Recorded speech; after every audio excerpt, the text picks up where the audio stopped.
Guys welcome to മെഡ്ഹെഡപ്പ്. അപ്പോൾ നമ്മൾ നോക്കാൻ പോകുന്ന introduction to banking and finance ആണ്. സോ എന്തിനാണ് ബാങ്കിങ് നോക്കേണ്ട ആവശ്യം, എന്തിനാണ് ഫിനാൻസിന് ഇത്ര ഇമ്പോർട്ടൻസ് എന്ന് ചോദിച്ചു കഴിഞ്ഞാൽ, ഒരു ഹോൾസെയിൽ തുടങ്ങുമ്പോഴോ ഒരു റീറ്റെയിൽ തുടങ്ങുമ്പോഴോ ഒരു മാനുഫാക്ചറിങ് യൂണിറ്റ് തുടങ്ങുമ്പോഴോ അവിടെ നമുക്ക് ഈ എക്കണോമിയുമായി ബന്ധപ്പെട്ട് അല്ലെങ്കിൽ അവിടെ നമുക്ക് ഫിനാൻസുമായി ബന്ധപ്പെട്ട് ഒരുപാട് കാര്യങ്ങൾ നമുക്ക് അറിയേണ്ടതായിട്ടുണ്ട്. അല്ലെങ്കിൽ നമ്മുടെ ബിസിനസ്സിൻ്റെ ഗ്രോത്തിനെ പോലും ഒരുപാട് തരത്തിൽ ഹെൽപ്പ് ചെയ്യാൻ ഈ ഫിനാൻസിനും ബാങ്കിങ്ങിനും ഹെൽപ്പ് ചെയ്യും എന്നുള്ളതാണ്. ഓക്കെ, അപ്പോൾ നമ്മൾ നോക്കാൻ പോകുന്ന ടൈപ്സ് ഓഫ് ബാങ്ക് ആണ്. നമ്മൾ ഏതൊക്കെ തരത്തിലുള്ള ബാങ്കുകളാണ് നമുക്ക് അവൈലബിൾ ആയിട്ടുള്ളത് എന്നാണ് നമ്മൾ നോക്കുന്നത്. The first one is commercial bank. അതായത് നിങ്ങൾക്കൊരു ബിസിനസ് തുടങ്ങണം എന്നുണ്ടെങ്കിൽ നിങ്ങൾക്ക് ധൈര്യമായി കൊമേഴ്സ്യൽ ബാങ്കിനെ അപ്രോച്ച് ചെയ്യാവുന്നതാണ്. കാരണം നിങ്ങൾക്ക് ആവശ്യമായിട്ടുള്ള ലോണുകൾ തരിക, അവിടെ നിങ്ങൾക്ക് ഇൻവെസ്റ്റ്മെൻറ്റുകൾ നടത്താം, ഡെപ്പോസിറ്റ് നടത്താം. നിങ്ങൾക്ക് ബിസിനസ്സുമായി ബന്ധപ്പെട്ട കാര്യങ്ങൾ കൂടുതലായിട്ട് സെർവ് ചെയ്യുന്നത് കൊമേഴ്സ്യൽ ബാങ്കിൽ നിന്നായിരിക്കും. അടുത്തത് സെൻട്രൽ ബാങ്ക് ആണ്. പേര് പറയുന്ന പോലെ തന്നെ റിസർവ് ബാങ്ക് ഓഫ് ഇന്ത്യ എന്നൊക്കെ പറയുന്ന പോലെ രാജ്യത്തിൻ്റെ അണ്ടറിൽ വരുന്ന ബാങ്കുകളുടെ monitoring and evaluation and banking system and financial stability ഒക്കെ മെയിൻറ്റെയിൻ ചെയ്യുന്നതും റെഗുലേറ്റ് ചെയ്യുന്നതും പോളിസി ഫ്രെയിം ചെയ്യുന്നതും ഒക്കെ സെൻട്രൽ ബാങ്കുകളായിരിക്കും.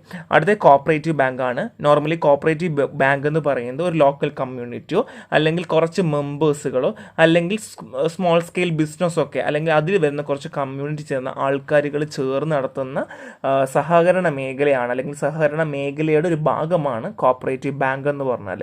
അടുത്തതായിട്ട് പറയാൻ പോകുന്ന സ്പെഷ്യലൈസ്ഡ് ബാങ്ക് ആണ്. സ്പെഷ്യലൈസ്ഡ് ബാങ്ക് മറ്റുള്ള ബാങ്ക് പോലെ ആയിരിക്കില്ല. അവിടെ development finance, agriculture lending, trade finance, അങ്ങനെ സ്പെഷ്യലൈസ്ഡ് ആയിട്ടുള്ള കാറ്റഗറികൾ മാത്രമായിരിക്കും കൂടുതലായിട്ട് ഫോക്കസ് ചെയ്യുക. അടുത്ത ഇൻവെസ്റ്റ്മെൻറ്റ് ബാങ്ക് ആണ്. ഇവിടെ അഡ്വൈസറി സർവീസ് കൊടുക്കുക, അണ്ടർ റൈറ്റിംഗ് സെക്യൂരിറ്റീസ് കൊടുക്കുക, പിന്നെ facilities, capital raising activity for large corporate and government, അതായത് ഗവൺമെൻറ്റിനും ലാർജ് കോർപ്പറേറ്റ്സിനും ഒക്കെ അവർക്ക് വേണ്ടിയിട്ടുള്ള ക്യാപിറ്റൽ റേസ് ചെയ്യാൻ സഹായിക്കുക. അപ്പോൾ ഇങ്ങനെയുള്ള കാര്യങ്ങളായിരിക്കും ഇൻവെസ്റ്റ്മെൻറ്റ് ബാങ്കിലേക്ക് വരിക. അപ്പം എനിക്ക് തോന്നുന്നു സ്പെഷ്യലൈസ്ഡ് ബാങ്കും ഇൻവെസ്റ്റ്മെൻറ്റ് ബാങ്കുമായിരിക്കും നിങ്ങൾക്കൊരു സംശയം വരിക. ബാക്കിയെല്ലാം നിങ്ങൾക്ക് അറിയുന്ന കാര്യങ്ങൾ തന്നെയാണ്. അടുത്തായിട്ട് ഓവർ ഡ്രാഫ്റ്റ് ആണ്. ഇനി ഓരോ ടേമുകൾ നമുക്ക് നോക്കാം. ഓവർ ഡ്രാഫ്റ്റ് എന്ന് പറഞ്ഞാൽ ഒരു കസ്റ്റമറിന് അവർക്ക് അതായത് അവരുടെ അക്കൗണ്ടിൽ ഉള്ള എമൗണ്ടിനേക്കാൾ കൂടുതൽ എമൗണ്ട് വിഡ്രോ ചെയ്യാനായിട്ട്, ടെമ്പററി ആയിട്ട് വിഡ്രോ ചെയ്യാനായിട്ട് കൊടുക്കുന്ന ഒരു ഫെസിലിറ്റിനെ നമ്മൾ ഓവർ ഡ്രാഫ്റ്റ് എന്ന് പറയുക. അതിൻ്റെ ഉപയോഗം കഴിഞ്ഞ് ലിമിറ്റ് ടൈം കഴിയുമ്പോൾ നമുക്ക് ആ എമൗണ്ട് തിരിച്ചടക്കേണ്ടതായിട്ട് അത്യാവശ്യമാണ് എന്നുള്ളതാണ്. ഈ ഓവർ ഡ്രാഫ്റ്റ് എല്ലാവരും കൊടുക്കില്ല, ചില ആൾക്കാർക്ക് മാത്രം ബാങ്കുകൾ കൊടുക്കുന്നൊരു സ്പെഷ്യലായിട്ടുള്ളൊരു രീതിയാണ് ഓവർ ഡ്രാഫ്റ്റ് എന്ന് പറയുന്നത് കേട്ടോ. അപ്പോൾ അവർക്ക് ആവശ്യമായ സമയത്ത് രൂപ വിഡ്രോ ചെയ്യുകയും ആ രൂപ ഉപയോഗിക്കുകയും ചെയ്യാം, തിരിച്ചതുപോലെ അടയ്ക്കേണ്ട ആവശ്യം ഉണ്ട് എന്നുള്ളതാണ്. അടുത്തതായി ക്യാഷ് ക്രെഡിറ്റ് ആണ്. ഇത് പേര് പറയുന്ന പോലെ ഓവർ ഡ്രാഫ്റ്റിൻ്റെ വേറൊരു രീതി തന്നെയാണ്. അവർക്ക് എത്രയാണോ ഒരു ലിമിറ്റ് കൊടുത്തിട്ടുണ്ടായിരിക്കും, ആ ഒരു എഗ്രീഡ് ലിമിറ്റിന് പ്രകാരം അല്ലെങ്കിൽ അവരെന്തെങ്കിലും അസറ്റുകളോ അല്ലെങ്കിൽ അവർക്ക് തിരിച്ചടയ്ക്കാൻ സാധിക്കുമെന്നുള്ള ഒരു പോളിസി ഫ്രെയിം ചെയ്തിട്ടായിരിക്കും ഇവിടെ കൂടുതലും ക്യാഷ് ക്രെഡിറ്റ് കൊടുക്കുക. അത് ഒരു ഷോർട്ട് ടേം എക്സ്പെൻസുകൾ വരികയോ അല്ലെങ്കിൽ ഇപ്പോൾ എക്സാമ്പിൾ ഇൻവെൻട്രി പർച്ചേസുകൾ വരിക, അല്ലെങ്കിൽ അങ്ങനെ പേറോൾ ശമ്പളം കൊടുക്കേണ്ടി വരിക, അപ്പോൾ അങ്ങനെയൊക്കെയുള്ള കാര്യങ്ങൾക്ക് വേണ്ടി ബിസിനസ്സുമായി ബന്ധപ്പെട്ടാണ് ക്യാഷ് ക്രെഡിറ്റ് എപ്പോഴും പറയുക. അപ്പോൾ ഒരു ബിസിനസ്സിൽ പെട്ടെന്ന് കുറച്ച് ഫണ്ടുകൾ ആവശ്യമാണ്, ഒരു ക്രെഡിറ്റ് ഫെസിലിറ്റി ആവശ്യമാണ് എന്നുണ്ടെങ്കിൽ കൊടുക്കുന്ന രീതിയാണ് ക്യാഷ് ക്രെഡിറ്റ് എന്ന് പറഞ്ഞാൽ. അടുത്ത ലോൺസ് ആണ്. പേര് പറയുന്ന പോലെ തന്നെ നിങ്ങൾക്ക് അറിയാം, ലോൺ കൊടുക്കുക അല്ലേ. അവർക്ക് സ്പെസിഫിക് നീഡ്സ് അല്ലെങ്കിൽ സ്പെസിഫിക് ഒബ്ജക്റ്റീവ്സ് ഉണ്ടായിരിക്കും. ഇപ്പം പഠിത്തത്തിന് വേണ്ടി അല്ലെങ്കിൽ ബിസിനസ് ഇച്ചിരി വികസിപ്പിക്കാൻ വേണ്ടി അങ്ങനെയുള്ള കാര്യങ്ങൾക്ക് വേണ്ടിയിട്ട് കൊടുക്കുന്ന ലോൺ ഒരുപാട് രീതിയിൽ ഹെൽപ്പ് ചെയ്യാറുണ്ട്. ബാങ്കിന് ഹെൽപ്പ് ചെയ്യാറുണ്ട്, നമ്മുടെ പബ്ലിക്കിനെ ഹെൽപ്പ് ചെയ്യുന്നു എന്നുള്ളതാണ് ലോണിൻ്റെ ഏറ്റവും വലിയ അഡ്വാൻറ്റേജ് എന്ന് പറയുന്നത് കേട്ടോ. ഇനി അടുത്ത ഡിസ്കൗണ്ടിങ് ആണ്. ഇതൊരു ടേം മാത്രമാണ്. എന്താണ് ഡിസ്കൗണ്ടിങ് എന്ന് വേണമെങ്കിൽ ചോദിച്ചേക്കാം. സോ ഓൾറെഡി ഞാൻ ഈ പറഞ്ഞ loan, cash credit, over draft ഒക്കെ നമ്മൾ വിശദീകരിക്കുന്നുണ്ടായിരിക്കും. സോ എന്താണ് ഡിസ്കൗണ്ടിങ്? ഒരു ടേം ആണ്. അതിൽ നമുക്ക് ഡിസ്കൗണ്ടിങ്ങിൽ വരുന്ന ഒരു ഫസ്റ്റ് ടേം ആണ് നെഗോഷ്യബിൾ ഇൻസ്ട്രുമെൻറ്റ്. സോ എന്താണ് നെഗോഷ്യബിൾ ഇൻസ്ട്രുമെൻ്റ് എന്ന് പറയാം. അതായത് ഇവിടെ നമ്മൾ ഉദ്ദേശിക്കുന്നത് ഏതിൻ്റെങ്കിലും ഒരു സാധനം നമുക്ക് വാങ്ങണമെന്നുണ്ടെങ്കിൽ അതിൻ്റെ ഒറിജിനൽ പ്രൈസ് ഉണ്ടായിരിക്കുമല്ലോ, അതിനേക്കാൾ കുറഞ്ഞ പ്രൈസ് നമ്മൾ കോട്ട് രീതിയാണ് നമ്മൾ നെഗോഷ്യബിൾ ഇൻസ്ട്രുമെൻ്റ് എന്ന് പറയാം. സോ അവിടെ നമ്മൾ ഉപയോഗിക്കുന്ന രണ്ട് കാര്യങ്ങളാണ്. ഒന്നെങ്കിൽ ബിൽ ഓഫ് എക്സ്ചേഞ്ച് അല്ലെങ്കിൽ പ്രോമിസറി നോട്ട് വെച്ചിട്ട് ഒറിജിനൽ വിലയേക്കാൾ നമ്മൾ കുറച്ച് വിലയ്ക്ക് വാങ്ങുന്നു എന്നുള്ളതാണ് കേട്ടോ. ഇനി ആക്സസ് ടു ഫണ്ട് ഫണ്ടാണ്. അതായത് ഇപ്പോൾ എക്സാമ്പിൾ നിങ്ങൾ ഒരു എമൗണ്ട് ഒരു ലക്ഷം രൂപ 2 ലക്ഷം രൂപ ബാങ്കിൽ നിങ്ങൾ മെച്യൂരിറ്റി ആയി നിങ്ങൾക്ക് ഒരു എമൗണ്ട് കിട്ടാൻ വേണ്ടി ഇടുവാണെന്ന് വെച്ചോളൂ, അല്ലെങ്കിൽ ഒരു 6 വർഷത്തേക്ക് ഇട്ടേക്കുവാണ്. എന്നാൽ ആ മെച്യൂരിറ്റി ആകുന്നതിന് മുന്നേ തന്നെ നിങ്ങൾക്ക് വിഡ്രോ ചെയ്യാൻ പറ്റുന്ന രീതിയാണ് ആക്സസ് ടു ഫണ്ട്സ് എന്ന് പറയാം. ഇനി റിസ്ക് അസസ്മെൻ്റ് ആണ് ഇവിടെ നമ്മൾ പറയുന്നത് വെച്ചാൽ നമ്മൾ കെയർഫുൾ ആയിട്ട് ഒരാൾക്ക് എത്രത്തോളം യൂസ് ചെയ്യാൻ പറ്റും, എത്രത്തോളം ടൈം കൊണ്ട് അവർക്ക് രൂപ അടയ്ക്കാൻ പറ്റും, എത്ര ഡിസ്കൗണ്ടിങ് കൊടുക്കാൻ സാധിക്കും, അങ്ങനെയുള്ള കാര്യങ്ങളൊക്കെ കൂടുതലും ഫോക്കസ് ചെയ്യുന്ന റിസ്ക് അസസ്മെൻറ്റ്. സോ ബേസിക്കലി ഡിസ്കൗണ്ടിങ്ങിൽ പറയുന്ന 3 ടേമുകളാണ് ഇവിടെ പറഞ്ഞത്. ജസ്റ്റ് നോക്കി മാത്രം വെച്ചിരുന്നാൽ മതി. നമുക്ക് വേണമെങ്കിൽ ചോദിക്കാൻ ചാൻസ് ഉള്ള 2 ഭാഗമാണ്. നെഗോഷ്യബിൾ ഇൻസ്ട്രുമെൻ്റ് എന്താണെന്ന് ചോദിക്കാൻ ഒരു ചാൻസ് ഉണ്ട്. അതുകൊണ്ടാണ് ഈ ഒരു ഡിസ്കൗണ്ടിങ് വെച്ചിട്ടുള്ളത് കേട്ടോ. 2 സേവിങ്സ് ബാങ്കാണ്. നമുക്ക് പേര് പറയുന്ന പോലെ തന്നെ നമുക്കറിയാം നമ്മുടെ പേഴ്സണൽ ഫണ്ടുകളൊക്കെ നമുക്ക് സേവ് ചെയ്യാനും അല്ലെങ്കിൽ നമുക്ക് ഡെപ്പോസിറ്റ് ചെയ്യാനും വിഡ്രോ ചെയ്യാനും അല്ലെങ്കിൽ ബാങ്കിൻ്റെ സർവീസുകൾ അത് വെച്ചുകൊണ്ട് യൂസ് ചെയ്യാൻ പറ്റുന്നതാണ് സേവിങ്സ് ബാങ്ക് എന്ന് പറഞ്ഞാൽ എല്ലാവർക്കും അറിയുന്ന കാര്യം തന്നെയാണ്. ഇനി ലാൻഡ് ഡെവലപ്മെൻറ്റ് ബാങ്കാണ്. പേര് പറയുന്ന പോലെ തന്നെ ഇവിടെ നമുക്ക് കൂടുതലും ക്രെഡിറ്റ് ഫെസിലിറ്റി തരാറുണ്ട്. കൂടുതലും ഫോക്കസ് ചെയ്യുന്നത് ക്രെഡിറ്റ് ഫെസിലിറ്റി തന്നെയാണ്. നമുക്ക് അഗ്രികൾച്ചർ ലാൻഡ് ഇംപ്രൂവ് ചെയ്യുന്ന ഇപ്പോൾ എക്സാമ്പിൾ തന്നെ കാർഷിക ലോൺ എടുത്തുകൊണ്ട് ഒരുപാട് പേര് കർഷകരൊക്കെ വിത്ത് വിതയ്ക്കാറുണ്ട്, അല്ലെങ്കിൽ ഫാമേഴ്സൊക്കെ ചെയ്യാറില്ലേ. അപ്പോൾ ആ ഒരു പരിപാടി തന്നെയാണ് പ്രൊജക്റ്റുകളൊക്കെ, അല്ലെങ്കിൽ ഇറിഗേഷൻ പ്രൊജക്റ്റ്, ലാൻഡ് അക്വിസിഷൻ, അങ്ങനെയുള്ള ഒരുപാട് പ്രൊജക്റ്റുകളും ഒക്കെ ചെയ്യുന്നു.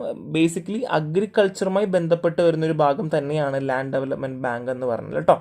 ഇനി അടുത്ത കോപ്പറേറ്റീവ് ബാങ്ക് ഞാൻ ഓൾറെഡി പറഞ്ഞത് തന്നെയാണ്. കുറച്ച് ആൾക്കാർ ചെയ്യുന്നത് അവിടെ ഡെപ്പോസിഷൻ, ലോൺ, ക്രെഡിറ്റ് ഫെസിലിറ്റി ഒക്കെ കൊടുക്കുകയാണ്. സോ ഇവരെന്താ ചെയ്യുന്നത് വെച്ചാൽ ഏതാണോ കമ്മ്യൂണിറ്റി ആ കമ്മ്യൂണിറ്റിയെ വളർത്തിയെടുക്കുക എന്നുള്ളതാണ്. ഇപ്പോൾ എക്സാമ്പിൾ പറയുവാണെങ്കിൽ ഇപ്പോൾ ക്ഷീര കോപ്പറേറ്റീവ് ബാങ്ക് എന്ന് കേട്ടില്ലേ. അപ്പോൾ അത് കൂടുതലും വരിക എന്ന് വെച്ചാൽ ഈ പാല് ഒക്കെ കറക്കുന്ന, അതായത് അവരെയാണ് ഏറ്റവും കൂടുതൽ, ക്ഷീര പ്രവർത്തകരെയാണ് ഏറ്റവും കൂടുതൽ ഫോക്കസ് ചെയ്യുക. അപ്പോൾ അവർക്ക് തന്നെ ലോൺ കൊടുത്ത് അവരുടെ രൂപ തന്നെ ഉപയോഗിച്ചുകൊണ്ട് ബാങ്കായി മാറുന്ന രീതിയിലേക്കാണ് കോപ്പറേറ്റീവ് ബാങ്ക് എപ്പോഴും പോകുന്നു എന്നുള്ളത്. ഇൻഡസ്ട്രിയൽ ബാങ്ക് ഞാൻ ഓൾറെഡി പറഞ്ഞു. നമുക്ക് ഇൻഡസ്ട്രി ലെവൽ, അതായത് കൂടുതലും ഒരു ഇൻഡസ്ട്രി സെക്ടേഴ്സിന് ഫിനാൻഷ്യൽ സപ്പോർട്ട് കൊടുക്കുകയും ലോങ് ടേം ആയിട്ട് ലോണുകൾ കൊടുക്കുക, അവർക്കുള്ള ഫിനാൻസ് കൊടുക്കുക, പ്രൊജക്ട് ഫിനാൻസിങ് ചെയ്യുക, ഇങ്ങനെയുള്ള കാര്യങ്ങളൊക്കെയാണ് അവിടെ മാനുഫാക്ചറിങ് പ്രോസസ്സിങ്ങിനൊക്കെ. അല്ലെങ്കിൽ ഈവൻ ദോ പേറോൾ പോലും, അതായത് അവിടെയുള്ള സ്റ്റാഫുകൾക്ക് സാലറി കൊടുക്കാൻ പോലും ഇൻഡസ്ട്രിയൽ ബാങ്ക് സഹായിക്കാറുണ്ട് എന്നുള്ളതാണ് കേട്ടോ. ഇനി എക്സ്ചേഞ്ച് ബാങ്കാണ്. ഇവിടെ കൂടുതലുമായിട്ട് നമ്മൾ പറയുന്നത് ഫോറിൻ എക്സ്ചേഞ്ച് ആണ്. അതായത് നമുക്കറിയാം രാജ്യങ്ങൾ തമ്മിൽ അങ്ങോട്ടും ഇങ്ങോട്ടും ഇന്റർനാഷണൽ ട്രേഡ് ഒക്കെ നടക്കുന്നത് കൂടുതലും എക്സ്ചേഞ്ച് ബാങ്കിലാണ്. സോ അവിടെ നമ്മൾ ഗ്ലോബൽ ഫ്ലോ ഏറ്റവും കൂടുതൽ ക്രൂഷ്യലായ ഒരു ഭാഗം തന്നെയാണ് എക്സ്ചേഞ്ച് ബാങ്കിൽ വരുന്നത്. നമുക്ക് കേട്ടിട്ടുണ്ടാകും വെസ്റ്റേൺ മണി ട്രാൻസ്ഫർ, അതൊക്കെ ഒരു എക്സ്ചേഞ്ച് ബാങ്കിൻ്റെ ഒരു ഭാഗം തന്നെയാണ്. അപ്പോൾ മറ്റുള്ള രാജ്യങ്ങളിൽ നിന്ന് രൂപകൾ നമുക്ക് ട്രാൻസാക്ട് ചെയ്യാൻ വേണ്ടി ഹെൽപ്പ് ചെയ്യുന്ന ബാങ്കുകളാണ് എക്സ്ചേഞ്ച് ബാങ്ക് എന്ന് പറഞ്ഞത്. ഇപ്പോൾ എക്സാമ്പിൾ രൂപയൊക്കെ കൊണ്ടുവന്ന ആൾക്കാർ മാറാറില്ലേ, ഇപ്പോൾ ദുബായിൽ നിന്നൊക്കെ വന്നിട്ട് രൂപകൾ മാറാറില്ല, അതൊക്കെ ഈ എക്സ്ചേഞ്ച് ബാങ്കിൻ്റെ സഹായത്തോടെയാണ്. നെക്സ്റ്റ് നമ്മൾ പറയാൻ പോകുന്ന മിക്സഡ് ബാങ്ക് ആണ്. എന്താണ് മിക്സഡ് ബാങ്ക് എന്ന് പറയാം. സോ മിക്സഡ് ബാങ്ക് കൊണ്ട് ഉദ്ദേശിക്കുന്നത് നമ്മൾ നേരത്തെ പറഞ്ഞിട്ടുള്ള 2-3 സർവീസുകൾ, ഇപ്പോൾ എക്സാമ്പിൾ പറയുവാണെങ്കിൽ കൊമേഴ്സ്യൽ ബാങ്ക് അല്ലെങ്കിൽ ലാൻഡ് ഡെവലപ്മെൻറ്റ് ബാങ്ക്, അപ്പോൾ ഇങ്ങനെയുള്ള ബാങ്കുകൾ നമ്മൾ ഒരുമിച്ച് കൊണ്ടുവരുന്ന രീതി ഒരു ഹൈബ്രിഡ് സ്ട്രക്ചറിലേക്ക് കൊണ്ടുവരിക എന്നുള്ളതാണ്. സോ ഇങ്ങനെ കൊണ്ടുവരുമ്പോൾ ഒരു വൺ സ്റ്റോപ്പ് സൊല്യൂഷനായി മാറുന്നു എന്നുള്ളതും എഫിക്കസി കൂടും എന്നുള്ളതും. റെഗുലേറ്ററി ചലഞ്ചസുകൾ, ഇപ്പോൾ എക്സാമ്പിൾ മറ്റുള്ള ഓരോ ബാങ്കുകൾക്കും ഓരോ റെഗുലേറ്ററി രീതിയിൽ നമുക്ക് അവിടെ വെക്കേണ്ടതിന് പകരം എല്ലാം ഒരൊറ്റ കൊടക്കീഴിൽ കിട്ടുവാണെന്നുണ്ടെങ്കിൽ അതനുസരിച്ചുള്ള റെഗുലേറ്ററി ചലഞ്ചസുകൾ മാത്രമേ ഉണ്ടാകുള്ളൂ എന്നുള്ളതാണ്. സോ ബേസിക്കലി അതിൻ്റേതായ ബുദ്ധിമുട്ടുകളുണ്ട്. മിക്സഡ് ആകുമ്പോൾ അതിൻ്റെ ബുദ്ധിമുട്ടുണ്ട്, ഇൻഡിവിജ്വൽ ആകുമ്പോൾ അതിൻ്റേതായ ബുദ്ധിമുട്ടുണ്ട്. എന്നാൽ തന്നെയും മിക്സഡ് ബാങ്ക് എന്ന് പറയുന്നത് അതിൻ്റേതായ ഒരു അഡ്വാൻറ്റേജ് ഉണ്ട് എന്നുള്ളതാണ് കേട്ടോ. ഇനി എക്സ്പോർട്ട് ഇമ്പോർട്ട് ബാങ്ക് ആണ്. സോ എക്സിം ബാങ്ക് എന്നാണ് പറയുക. എക്സ്പോർട്ട് ഇമ്പോർട്ട് ബാങ്കിനെ നമ്മൾ എക്സിം ബാങ്ക് എന്നാണ് പറയുക. ഇവിടെ കൂടുതലും ഫിനാൻഷ്യൽ ഇൻസ്റ്റിറ്റ്യൂഷനും അതുമാത്രമല്ല ഇൻ്റർനാഷണൽ ട്രേഡ് സപ്പോർട്ട് ചെയ്യുക, ഇൻഷുറൻസ്, ഫിനാൻസിങ്, അഡ്വൈസറി സർവീസുകളാണ് ഏറ്റവും കൂടുതൽ സഹായിക്കുക. ഒരു ഗ്ലോബൽ മാർക്കറ്റുമായി ബന്ധപ്പെട്ടിട്ടാണ് എപ്പോഴും ഈ എക്സിം ബാങ്ക് അല്ലെങ്കിൽ എക്സ്പോർട്ട് ഇമ്പോർട്ട് ബാങ്ക് എപ്പോഴും അറ്റാച്ച് ആയിരിക്കുന്നത് കേട്ടോ. കൂടുതൽ നമുക്ക് ഫിനാൻഷ്യൽ ഇൻസ്റ്റിറ്റ്യൂഷൻ തന്നെയാണ്. ബേസിക്കലി കൺട്രിയുടെ ഇൻ്റർനാഷണൽ ട്രേഡിനൊക്കെ ഒരുപാട് രീതി ഹെൽപ്പ് ചെയ്യുന്നൊരു സെക്ടറാണ് എക്സ്പോർട്ട് ഇമ്പോർട്ട് ബാങ്ക് എന്ന് പറഞ്ഞാൽ. ഇനി സോഴ്സ് ഓഫ് ഫിനാൻസ് ആണ്. സോ ഏതൊക്കെ തരത്തിലാണ് നമുക്ക് ഫിനാൻസ് ഉണ്ടാക്കാൻ പറ്റുക അല്ലെങ്കിൽ ഉണ്ടാകുക എന്നുള്ളതാണ്. First one is owned capital ആണ്. പേര് പറയുന്ന പോലെ തന്നെ ഇവിടെ ഫണ്ടൊക്കെ റേസ് ചെയ്യുന്നത് ഒന്നുകിൽ ഷെയർസ് വഴിയാകാം, അല്ലെങ്കിൽ പേഴ്സണൽ ഇൻവെസ്റ്റ്മെൻറ്റ് വഴിയാകാം, അല്ലെങ്കിൽ റീറ്റെയിൻഡ് ഏർണിങ്സ് ആകാം. അതായത് ഒന്നെങ്കിൽ ഷെയർ വഴിയിട്ടോ അല്ലെങ്കിൽ പേഴ്സണൽ ഇൻവെസ്റ്റ്മെൻറ്റ് വഴിയിട്ടാണ് ഇവിടെ രൂപകൾ ഫസ്റ്റ് വരിക. അതാണ് നമ്മൾ ഓൺഡ് ക്യാപിറ്റൽ എന്ന് പറയാം. 2 ലോൺ ക്യാപിറ്റലാണ്. ഇവിടെ പേര് പറയുന്ന പോലെ തന്നെ ഫിനാൻഷ്യൽ ഇൻസ്റ്റിറ്റ്യൂഷനിൽ നിന്ന് നമ്മൾ എന്ത് ഡെപ്റ്റ്, അതായത് നമ്മൾ കടമെടുക്കുന്നു, ലോണുകൾ കടമെടുക്കുന്നു എന്നുള്ളതാണ്. 2 പ്രിഫേർഡ് ഷെയർസാണ്, ഇമ്പോർട്ടൻ്റ് ആണ്. ഇതൊരു ടൈപ്പ് ഓഫ് ഓണർഷിപ്പാണ്. നമ്മളൊരു ഫിക്സഡ് ഡിവിഡൻറ്റ്, അതായത് ഒരാൾക്ക് ഇത്ര ഡിവിഡൻറ്റ് കൊടുക്കും, അവിടെ കോമൺ ആയിട്ടുള്ള ഒരു ഷെയർ ഹോൾഡേഴ്സ് ഉണ്ടായിരിക്കും, അല്ലെങ്കിൽ ഏറ്റവും കൂടുതൽ എമൗണ്ട് ഇടുന്ന ആൾക്കാർക്ക് ഒരു പ്രയോറിറ്റി ഉണ്ടായിരിക്കും എന്നുള്ളതാണ് പ്രിഫേർഡ് ഷെയർസ് പറയുക. അതായത് ഇപ്പോൾ എക്സാമ്പിൾ പറയുകയാണെങ്കിൽ ഒരു കട തുടങ്ങാൻ പോവുകയാണെങ്കിൽ 3 പേരുണ്ട്, 3 പേരിൽ ഒരാൾ 6 ലക്ഷം, ഒരാൾ 1 ലക്ഷം, ഒരാൾ 50,000 ഇട്ടിട്ടുണ്ടെങ്കിൽ നമ്മൾ ഏറ്റവും കൂടുതൽ പ്രിഫറൻസ് ആർക്ക് കൊടുക്കാം? 6 ലക്ഷം ഇട്ട ആൾക്കാർക്ക് അല്ലേ. പക്ഷെ അവർ ഇട്ട ആ ഒരു ഓണർഷിപ്പ് അല്ലെങ്കിൽ ആ ഒരു ഷോപ്പിനുള്ള ഓണർഷിപ്പ് എന്ന് പറയുന്നത് ഏറ്റവും കൂടുതൽ എമൗണ്ട് ഇട്ട ആൾക്കാർക്കായിരിക്കും. അതുപോലെ രീതിയിലാണ് ഈ പ്രിഫേർഡ് ഷെയർ വർക്ക് ചെയ്യുന്നത്. 2 ഓർഡിനറി ഷെയർ ആണ്. സോ ഇത് കോമൺ ആയിട്ടുള്ളൊരു ഓണർഷിപ്പാണ്. സോ ഇവിടെ ഒരു വോട്ടിംഗ് റൈറ്റ് കിട്ടുന്നു എന്നുള്ളതാണ്. ഇതിൽ ആരൊക്കെയാണോ ഈ ഷെയർസ് വാങ്ങുന്നത് അതിൽ വോട്ടിംഗ് റൈറ്റ് കിട്ടുന്നു എന്നുള്ളതാണ്. സോ കമ്പനിയുടെ പ്രോഫിറ്റ് ഗ്രോത്ത് ഒക്കെ ഇതുമായി ബന്ധപ്പെട്ടിരിക്കുന്നു എന്നുള്ളതാണ്. So next one is debentures ആണ്. ലോങ് ടേം ഡെപ്റ്റ് ഇൻസ്ട്രുമെൻ്റ് എന്നാണ് പറയുക. അതാണ് ലോങ് ടേം ഡെപ്റ്റ് ഇൻസ്ട്രുമെൻ്റ് ആണ്. സോ ബേസിക്കലി ഇത് റെപ്രസെൻറ്റ് ചെയ്യുന്നത് loan made to company which it must repay with interest. അതായത് നമ്മൾ ഇൻട്രസ്റ്റോടെ നമുക്ക് ആവശ്യമായ എമൗണ്ട് നമ്മളെടുത്ത് തിരിച്ചടക്കുക, അതിനാണ് ഡെബൻഡ്യൂസ് എന്ന് പറയുക. എന്താണ് ഡെബൻഡ്യൂസ് എന്ന് പറയുക? ലോങ് ടേം ഡെപ്റ്റ് ആണ്. അതായത് വർഷങ്ങളോളം നീണ്ട ഡെപ്റ്റ്. ഇപ്പോൾ വീടൊക്കെ എടുക്കുമ്പോൾ നിങ്ങൾക്ക് എല്ലാവർക്കും അറിയാം, വീടെടുക്കുമ്പോൾ എങ്ങനെയാണ് ഉണ്ടാവുക? 20 വർഷം 30 വർഷമില്ല. അതേപോലെ തന്നെ ബിസിനസ്സിൻ്റെ ആവശ്യത്തിന് വേണ്ടിയിട്ട് കമ്പനീസ് എടുക്കുന്ന ലോണുകളൊക്കെ തന്നെയാണ് like kind of repaying with interest ആണെന്ന് മാത്രമേ ഉള്ളൂ. സോ ഓൺ ദി ക്യാപിറ്റൽ ഞാൻ ഓൾറെഡി പറഞ്ഞു, നമ്മൾ റേസ് ചെയ്യുന്നത് നമ്മുടെ ഷെയർസ് ആണ്.